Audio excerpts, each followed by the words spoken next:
విద్యారంగానికి ఎంత ఖర్చైనా వెనకాడం. అవు మరి దీనికే ఖర్చు బాగా పెడుతున్నాం. విద్యాశాఖ మంత్రి సీఎం గారే.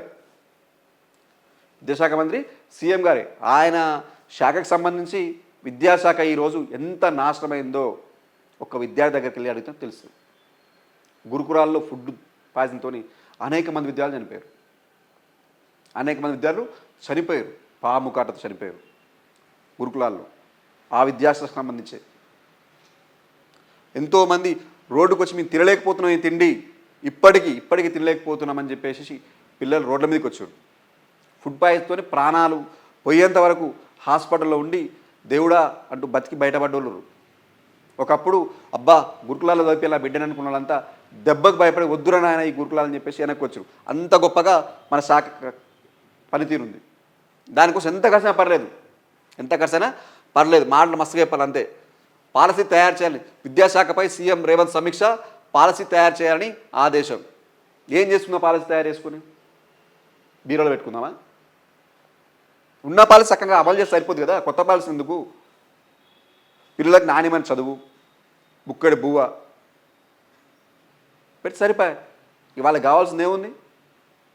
సూటు బూట్లు ఏం కాదు. అలా కావాల్సింది 1000 కోట్ల షూ వేసుకోవాలి, 100 కోట్ల షర్ట్లు వేసుకోవాలి, వాళ్ళకి ఏం లేదు. చదువు చక్కగా చెప్పి బుక్కడి బువ్వ పెట్టి వాళ్ళకి మంచి చూసుకుంటే అదే చాలు. వాళ్ళు ఏం కోరుకోరు. దానికోసం ప్రత్యేకమైన పాలసీ. ఇంకా ఈ గమ్మత్ ఏంటంటే గతంలో ఈ మధ్యకాలంలో దీనికి ఫారెన్ ట్రిప్పులు అంటే విద్యాశాఖ అంటే విద్యా ప్రమాణాలు ఎలా తెలుసుకోవడం కోసం ఏదో గుజరాత్కి వెళ్ళి సింగపూర్ ఏదో పోతే వీళ్ళు వేరే దేశానికి మలేషియా ఇట్లా వేరే సైడ్లో పోయి రావాలి. అక్కడ ఎట్లా చెప్తారు చదువు అని చెప్పి రావాలి. ఎట్లా చెప్తారు సార్ చదువు? మనకన్నా మంచి చెప్తారు వాళ్ళు. ఇదంతా ఏంటంటే మనం విహరించడానికి విదేశాలకు పోయి పర్యటన చేయాలంటే ప్రభుత్వ పైసలు కావాలి కదా. ఇదో టూర్ టూర్ పోయి ఎంజాయ్ చేసి రావడం తప్ప ఏముంది? దేనికోసమై? చక్కగా చదువు చెప్పమని పిల్లలు ఫస్ట్ టీచర్లకు కరెక్ట్ చెప్పి ఈ టైం టు చెప్పండి, ఎందుకు చెప్పట్లేరు అని వాళ్ళు నిలదీయండి గట్టిగా. పిల్లలు ఎందుకు రావట్లేరు అడగండి. పిల్లల దగ్గర చదువు చెప్పించండి. ఏమనంటే ఆ 4 పిల్లలు కాబట్టి స్కూల్ బంద్. మళ్ళీ ఇది పాలసీ కోసం మళ్ళీ పక్క దేశాలకు పోయి రావాలి. అవసరం లేదు. ఈ ఖర్చు దంగడ పెట్టి ఇప్పుడు ఇది అదే ఖర్చు వెనకాడకం. ఎందుకు వెనకాడతారు? మనం విహారయాత్రలు చేయాలి కాబట్టి మనకు సంబంధించిన వాళ్ళంతా వెనకాడొద్దు. ఎంత ఖర్చునా పర్లేదు. దేనికి? విహారయాత్రల కోసం, పిల్లల ఫుడ్ కోసం, చదువు కోసం కాదు. ముందు దీన్ని ఉన్న పాలసీని గతంలో ఏం జరిగింది? సరే ప్రభుత్వాలు పార్టీలు ఒక ప్రభుత్వం అధికారంలోకి వచ్చిన తర్వాత ఆ ప్రభుత్వమే ప్రజలను చూసుకోవాలి. ఇలా మీరు ఉండొచ్చు, రేపు ఇంకోరు ఉండొచ్చు, ఎల్లుండి ఇంకోరు రావచ్చు. అది ఎవరికి అవసరం లేదు. ప్రభుత్వంలోకి వచ్చిన ఏ పార్టీ అయినా ప్రజల అవసరాల తగ్గట్టు పనిచేసుకోవాలి, ముందుకెళ్ళాలి. పాలసీ భావన కంటిన్యూ చేయాలి. అంతేగాని మనం దాన్ని ఇంకేదో చేస్తామని చెప్పేసి దానికి అడ్డమైన ఖర్చులు పెట్టి దీన్ని ఆగం చేసి అది కాకుండా ఇది కాకుండా చేసి ఇట్లా ఎవరిని ఇబ్బంది పెట్టొద్దు. ఉన్న పాలసీ సక్రమంగా అమలు చేయండి ఫస్ట్. ఆ తర్వాత నెక్స్ట్ ఏంటని చూద్దాం. మనం దాన్ని డిస్టర్బ్ చేయడం వల్ల మళ్ళీ వెనక్కి వెళ్తుంది తప్ప మళ్ళీ ముందుకు రాలేం. ఒకసారి ఆలోచించాలి ప్రభుత్వం కూడా. ఓరుగల్లు జనసంద్రం కావాలి, కారు జోరు చూపించాలి, సభతో ప్రజలకు భరోసా ఇవ్వాలి. ఉమ్మడి రంగారెడ్డి హైదరాబాద్ జిల్లాల బీఆర్ఎస్ నేతలతో కేసీఆర్.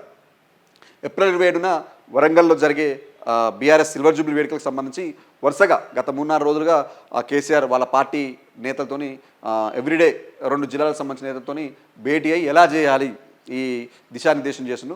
దానిలో భాగంగా నిన్న రంగారెడ్డి హైదరాబాద్ జిల్లాలకు సంబంధించిన నేతలతో సమీక్షించి వాళ్ళకు కొన్ని సూచనలు చేసిండు. అంటే జనాన్ని బాగా సమీకరించండి, మనం ఓరుగల్లు చూస్తే జనసంద్రం కావాలి మొత్తం ఆ వరంగల్ ప్రాంతం అని చెప్పేసి ఆ పార్టీ నేతలకు సూచనలు చేసినట్టుగా ఉంది. మరో వార్తకు వెళ్తే పంట నష్టాన్ని లెక్కించండి, పంటల పరిస్థితిపై మంత్రి తుమ్మల సమీక్ష, ప్రాథమిక నివేదిక అందించాలని ఆదేశం, పంట ఉత్పత్తులను గోదాములకు తరలించాలని సూచన. ఈ అకాల వర్షాలతో జరిగిన పంట మొన్న కురిసిన వర్షానికి చాలా వరకు పంట నష్టపోయింది. చేనులో ఉన్నది అటు మార్కెట్లో ఉన్న ధాన్యం కూడా తడిచిపోయింది. దానికి సంబంధించి ఒకసారి లెక్క కట్టండి ఏమైందో అని చెప్పేసి మంత్రి తుమ్మల సమీక్ష చేసినట్టుగా మరో వార్త ఉంది. ఫార్మాసిటీ భూముల సర్వేలో మరోసారి ఉద్రిక్తత. ఫార్మాసిటీ మన సీఎం సార్కి సంబంధించి ఫార్మాసిటీలో మరోసారి ఉద్రిక్తత చోటు చేస్తుందంట. అదేందో ఒకసారి వార్త చూద్దాం. 3rd పేజీలో అంటే ఇది భూములు తీసుకోవాలి, గుంజుకోవద్దు. ఏదైనా సరే మనం తీసుకోవాలి, ప్రజలు ఇష్టపూర్వకంగా ఇచ్చినప్పుడే అక్కడ బాగుంటుంది తప్ప ఇట్లా గుంజుకొని రాక్షస పాలన చేస్తే అది అది ఎవరికీ మంచిది కాదు. ఫార్మాసిటీ భూముల సర్వేలో మరోసారి ఉద్రిక్తత. మేడిపల్లి నక్కర్తిలో హద్దురాళ్ళు ఏర్పాటు, అధికారులను అడ్డుకున్న రైతులను అరెస్ట్ చేసి స్టేషన్ తరలింపు. ఇదొక్కటి తెలుసు అబ్బా, ఏం చేసినా అరెస్ట్ చేయాలి.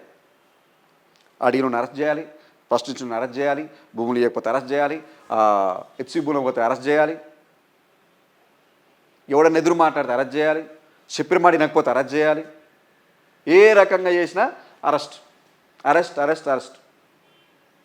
సర్వరోగ నివారణ అని ఏదో ఒకటి ఉంటుంది అంటారు కదా, అన్ని రోగాలకు అదొక్కటే. ఏ పని ఎవరు చేసి నచ్చకపోతే అరెస్ట్ చేయాలి, జైలు వేయాలి. అదొక్కటే ఈ సర్కారుకు బాగా తెలిసి వచ్చినట్టుంది. వెళ్ళండి భూమితో వాళ్ళ రైతులతో మాట్లాడండి, పిలిచి మాట్లాడండి, వాళ్ళకి నష్టపరిహారం ఏ రకంగా ఇవ్వండి. భూమిలో భూమి అడుగుతుర్రా, లేకపోతే వాళ్ళ పరిహారం ఎక్కువ అడుగుతుర్రా, వాళ్ళ బాధ ఏంది, నిజంగానే అది పనికిరాని భూమా, పంట పనికొచ్చే భూమా, పంటకు అది పనికొచ్చే భూమి అయితే మరి ఇంకో చోట ఇక్కడ భూమి ఉందా చూడండి.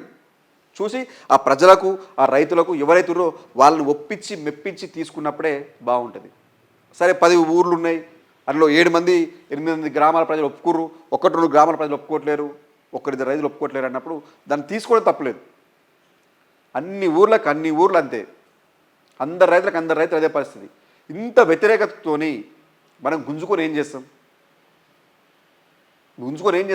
వాళ్ళని ఇబ్బంది పెట్టడం తప్ప.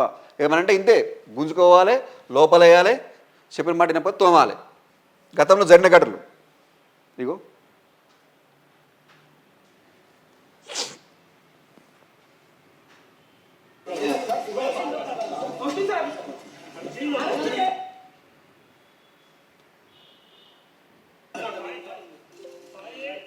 గుంజుకోవాడిగా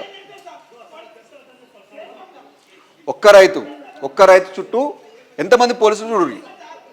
అగో నువ్వు తప్పు చేసింది అదే నాయన, రేవంత్ రెడ్డి గీతంగా నువ్వు చేసిన తప్పు. అగో వేసుకోవద్దు కార్లా. ఆ రైతు చేసిన పాపం ఏందయ్యా అంటే అడగంగానే భూమి ఇవ్వలే కాబట్టి అరెస్ట్ చేసారు. ఇగో రాళ్ళు పెడుతురు అంటే ఫెన్సింగ్. ఈ రకంగా మన పాలన ఉంది. రైతుల కోసం ఎటనమని ఎవరు ఎటనమని మనకు కావాలి తప్ప వేరే దాని గురించి ఇలా అనవసరం.